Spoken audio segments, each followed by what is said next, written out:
masih terdapat wajib pajak orang pribadi yang belum mengungkapkan seluruh hartanya. Nah, DJP kok bisa tahu gitu ya? Karena DJP udah ikut pertukaran data, yaitu banyak ternyata data-data wajib pajak yang belum diungkap pada pelaporan SPT tahunan.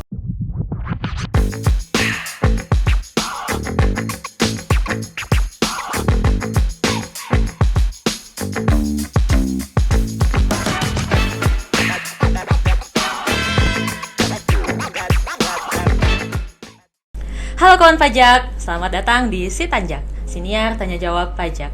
Bersama saya Melza, untuk edisi Si Tanjak kali ini kita akan bahas mengenai program pengungkapan sukarela. Di sini kita telah bersama narasumber kita pada edisi hari ini, yaitu Kak Ci. Halo Kak Ci. Apa kabar Kak? Sehat, alhamdulillah. Langsung aja ya kita tanya-tanya. Program pengungkapan sukarela itu apa ya Kak?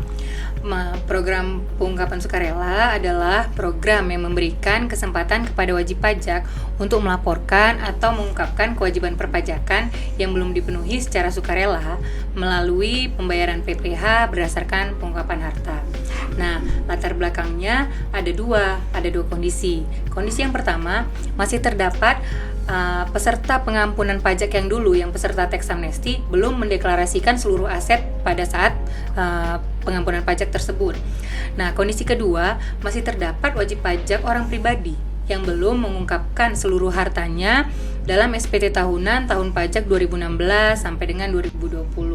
Nah, DJP kok bisa tahu gitu ya? Karena DJP udah ikut pertukaran data, yaitu AEOI, ada juga data dari ILAP. Nah, ILAP itu kepanjangannya instansi, lembaga, asosiasi, dan pihak lainnya. Nah, yang dari situ banyak ternyata data-data wajib pajak yang belum diungkap pada pelaporan SPT tahunan. Oh gitu ya Kak.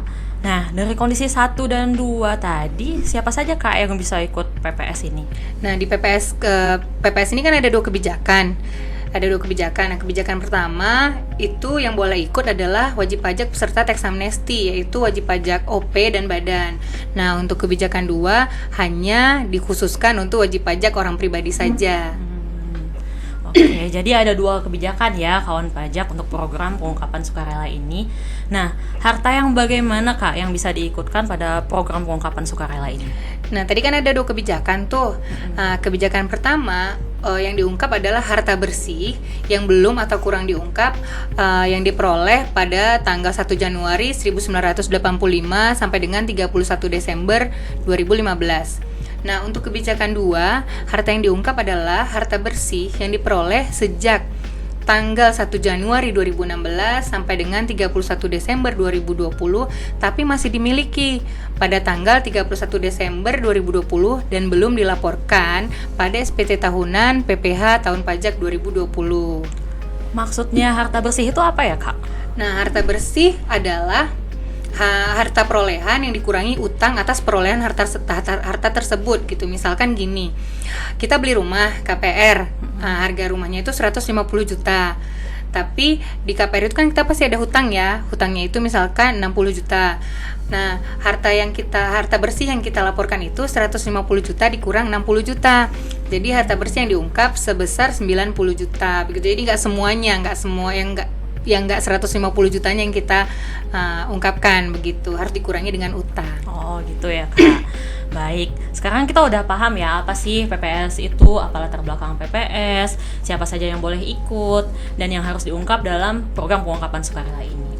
Nah, yang paling penting nih Kak, kapan PPS ini dilaksanakan? Sudah dari tanggal 1 Januari sampai 30 Juni nanti, 30 Juni 2022. Jadi selama 6 bulan khusus di tahun 2022 ini gitu. Mungkin masih banyak nih Kak kawan pajak yang mau bertanya, gimana sih caranya kalau mau ikut PPS ini? Nah, biasa sama kayak di SPT tahunan, kita hanya bisa mengakses di www.pajak.go.id, diakses di laman DJP online selama 7 hari 24 jam. Jadi nggak ada berhentinya, boleh kapan aja gitu. Oke, baik. Kawan pajak, sekian pembahasan kita pada edisi kali ini. Sampai ketemu di edisi berikutnya. Bersama Si Tanjak, kita tahu, sadar, paham, dan peduli pajak.